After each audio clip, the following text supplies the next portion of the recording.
지금 소개해드리는 행동 중 하나라도 반려견이 해당이 된다면 당장 동물병원으로 가세요. 개는 뭔가 잘못됐을 때 우리에게 말로 표현할 수 있는 존재가 아닙니다. 그렇기 때문에 우리에게 보내고 있는 신호를 인식하는 일은 우리에게 달려 있습니다.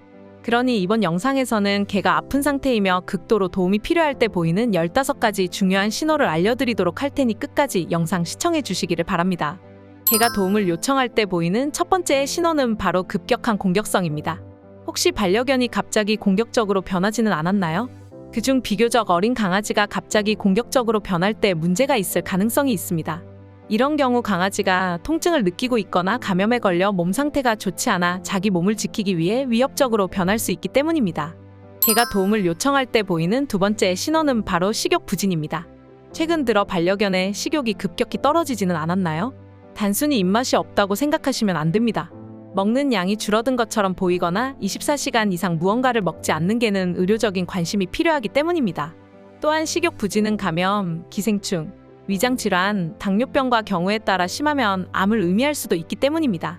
노견이라면 마지막 때를 준비하고 있는 것일 수 있으니 건강 상태를 체크하고 준비된 이별을 맞이하기 위해 동물병원에서 정확한 진단을 받아 보기를 바랍니다. 개가 도움을 요청할 때 보이는 세 번째 신호는 바로 숨는 것입니다.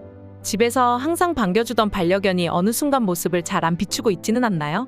하루 종일 침대나 소파 아래에 숨어 있는 경우 건강 상태가 좋지 않을 수 있습니다. 이렇게 갑자기 숨기 시작하는 반려견은 스트레스를 받고 있거나 몸속에서 무서운 질병이 발생되었을 수도 있습니다.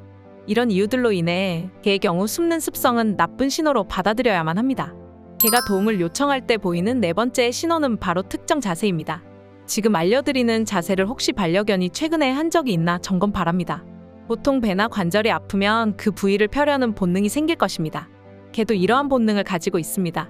따라서 개가 기도 자세와 같이 엉덩이를 올리고 앞으로 숙이고 다리를 펴는 이상한 자세를 보이면 복부 쪽에 문제가 있을 수 있으니 이런 자세를 자주 취한다면 내원 후 진료를 받는 것을 추천드립니다. 개가 도움을 요청할 때 보이는 다섯 번째 신호는 바로 에너지 부족 현상입니다. 이런 경우는 나이가 들며 자연스러운 것이지만 강아지와 어린 개에서 이런 현상이 있다면 더 큰 걱정 사항입니다. 어린 강아지가 운동이나 활발한 놀이에 대해 일반적으로 무관심을 보인다면 해당 개가 아픈지 또는 그 강아지들을 아프게 하는 신체적 문제가 있음을 나타내고 있는 것일 수 있습니다. 개가 도움을 요청할 때 보이는 여섯 번째 신호는 바로 자주 소변을 볼 때 물을 마시는 것입니다. 개가 화장실 훈련을 받은 상태임에도 갑자기 집안 여기저기에 소변을 보거나 더 자주 밖으로 나가야 하는 경우 어떤 종류의 질병으로 인해 하게 되는 행동일 수 있습니다. 특히 많이 마시고 자주 소변을 볼 경우 당뇨병이나 신장 문제일 수 있으니 소변을 보는 주기도 평소에 신경을 많이 써야겠죠? 개가 도움을 요청할 때 보이는 일곱 번째 신호는 바로 부풀어 오른 배입니다. 밥을 많이 먹는 것 같지는 않은데 반려견의 배가 부풀어 있지는 않나요? 팽창된 복부는 여러 가지 다른 문제를 의미할 수 있습니다. 이것은 호르몬 불균형, 감염, 소화 질환 또는 내부 출혈의 징후일 수 있습니다. 이런 문제는 폐에 압력을 가하기 때문에 개가 숨을 쉬기 어려울 수 있기 때문에 호흡하는 것에 있어서도 어려움이 있는 것 같다면 바로 병원에 가셔서 정확한 진단을 받는 것을 추천드립니다. 개가 도움을 요청할 때 보이는 여덟 번째 신호는 바로 너무 많은 털 빠짐 현상입니다. 물론 견종이나 털갈이를 하는 시기에 따라 다르겠지만 그때와는 비교가 될 정도로 더 많이 빠지는 것 같으면 분명한 건강 적신호입니다. 왜냐하면 너무 많은 털 빠짐은 피부 질환의 징후일 수 있기 때문입니다. 경우에 따라 비타민 결핍, 알레르기 또는 스트레스 과부하로 인한 것일 수 있으니 평소에 더 신경을 써주면서 예방하는 것도 나쁘지 않겠죠? 개가 도움을 요청할 때 보이는 아홉 번째 신호는 바로 과도하게 핥는 것입니다. 요즘 반려견이 특정 부위를 계속 핥고 있지는 않나요? 개는 특정 부위에 통증이 있으면 그 부위를 자주 핥을 것입니다. 발이나 다리가 아프면 개는 다리 쪽만 계속 핥고 핥는 횟수도 많겠죠? 또한 가려움증을 일으키는 벼룩으로 인해 고통을 겪고 있을 수도 있으니 요즘 들어 특정 부위를 자주 핥고 있지는 않은지 평소에 체크하시는 것을 추천드립니다. 개가 도움을 요청할 때 보이는 열 번째 신호는 바로 일어나기 어려워하는 것입니다. 개가 일어서기까지 오랜 시간이 걸리는 것처럼 보인다면 건강에 문제가 있는 것일 겁니다. 특히 노견이 아닌 경우라면 더더욱 그럴 겁니다. 이처럼 일어서기까지 오랜 시간이 걸리는 개는 관절염과 같은 어떤 형태의 통증을 겪고 있을 가능성이 높습니다.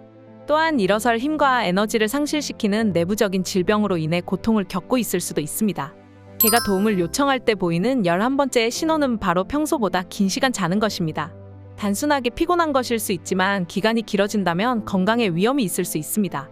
이렇게 개가 갑자기 평소보다 오래 자는 것을 발견한다면 동물병원을 방문 바랍니다. 당뇨병, 감염, 갑상선 기능 이상 또는 스트레스의 징후일 수 있기 때문입니다.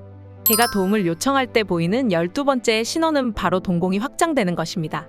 갑자기 동공이 확장되거나 장기간 큰 동공은 어떤 부분에서 아프다는 확실한 신호가 될 수 있습니다. 동공이 확장되는 질환은 녹내장과 홍채 위축증입니다.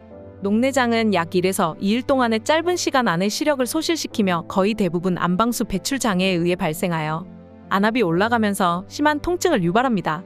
또한 홍채 위축증의 경우 노화로 인해 홍채가 위축되는 질환이며 나이가 들면서 홍채도 다른 기관처럼 위축되어 늘어나지 않는 현상이 생깁니다. 그러니 눈이 부셔도 동공이 작아지려 해도 작아지지 않겠죠?